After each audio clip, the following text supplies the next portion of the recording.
is based on the coexistence of these pairs of opposites. Our shadow is forever hiding from itself. Rather than confront our own darkness, we project these unwanted qualities onto others. When we are projecting our shadow selves, it sounds like this. She's so self-centered. He's so full of himself. These people are idiots. What a loser. Afraid of our own unworthiness and simultaneously afraid of our own greatness, we unconsciously transfer these qualities onto another rather than owning them ourselves. Those we project on own pieces of our unclaimed darkness as well as pieces of our unclaimed light. Until we take back all that we have projected away, what we can't be with won't let us be.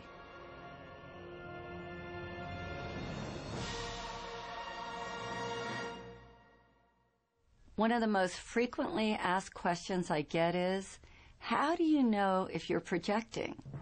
If it's your stuff or theirs? I think it was best said by revered philosopher and psychologist Ken Wilber. He says that if a person or thing in our environment informs us, if we receive what is happening as information, a point of interest, we probably aren't projecting. On the other hand, if it affects us, we're pointing our fingers, judging if we're plugged in, chances are that we are a victim of our own projections.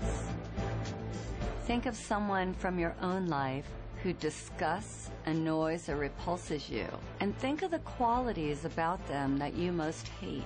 Now imagine this person standing right in front of you, and I want you to put your hand out, point your finger at them, and say, "You're an idiot," or "You're a know-it-all," or "You're selfish."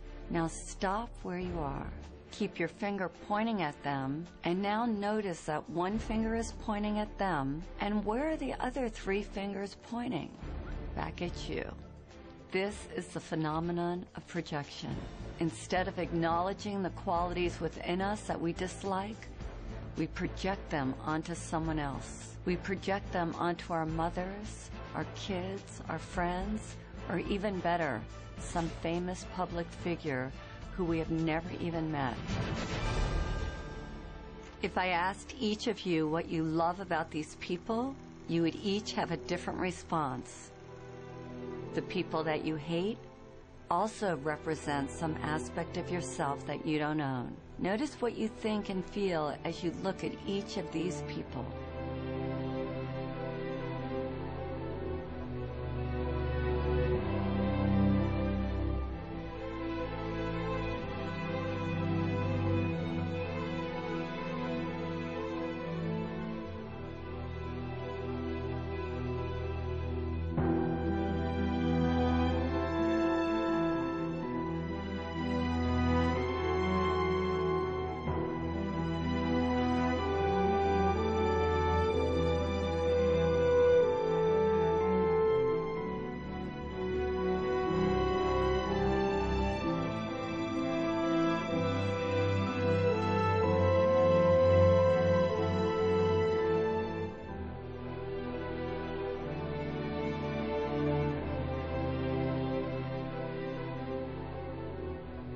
Whatever we judge or condemn in another is ultimately a disowned or rejected part of ourselves.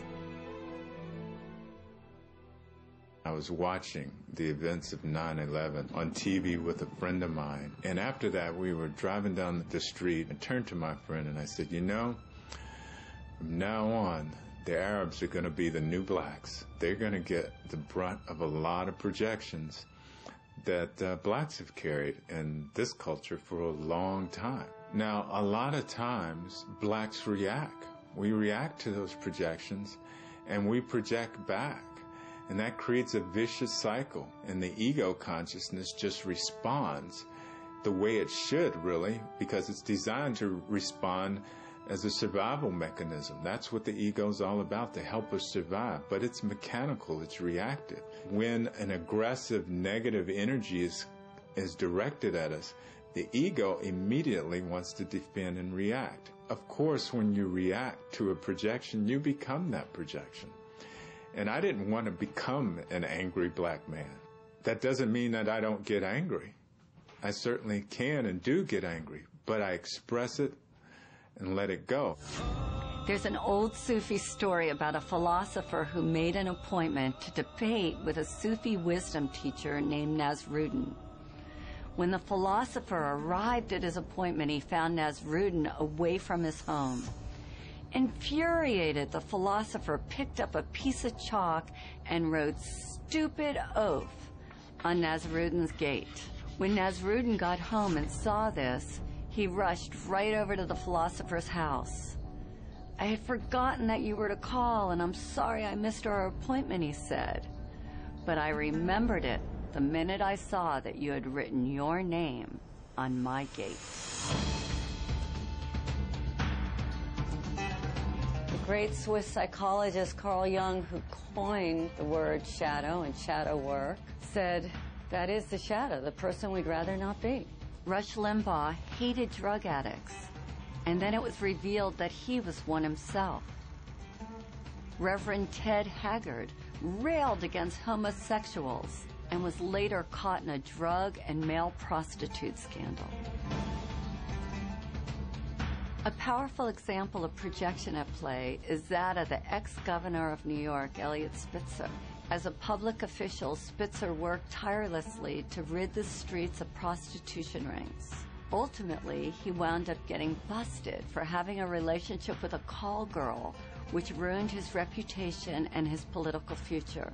If we look at this through the eyes of the shadow, I would suggest that sometime long ago, probably as a young man, he had the impulse to sleep with a hooker.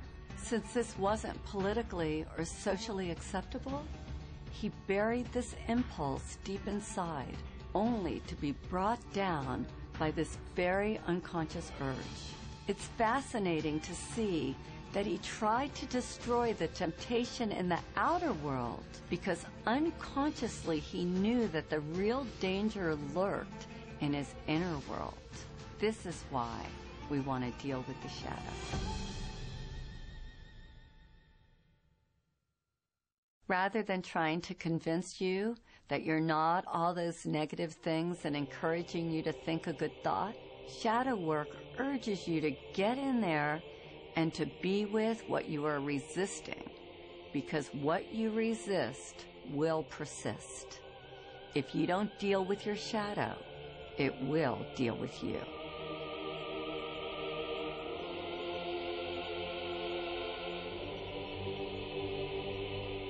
The cost of ignoring a destructive pattern is that you're going to self-destruct. You will implode rather than explode. Well, my training is as a neurologist, so I've spent well over 3 decades studying how the nervous system organizes this information. And it's really quite interesting when you look at the fact that really, even though we think of having one brain, we actually have 3 different brains. We have this very primitive brain, which some people call the reptilian brain. And if you look at a reptile or look at a crocodile, it really just has 2 responses, on or off.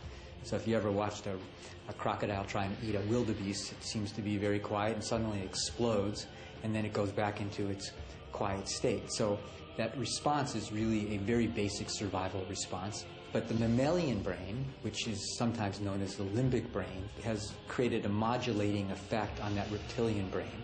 So the limbic system has brought into this very primitive on-off response gradations, meaning you can be a little bit on, significantly on, really on. But then on top of that mammalian brain, really just for the last couple 100,000 years, we've evolved this human brain, which is called the neocortex, neo meaning new cortex, new covering of the brain. And that actually allows us for the first time in evolutionary history to decide whether or not we want to react at all.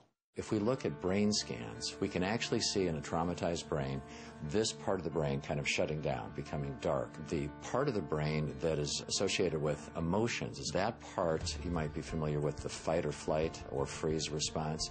The amygdala, which is the fear processing center in this part of the brain, really becomes bright. So what happens is trauma changes brain functioning, and then that triggers changes in stress hormones in the body, which are not a good thing. It's crucial to be able to recognize and express any kind of pain.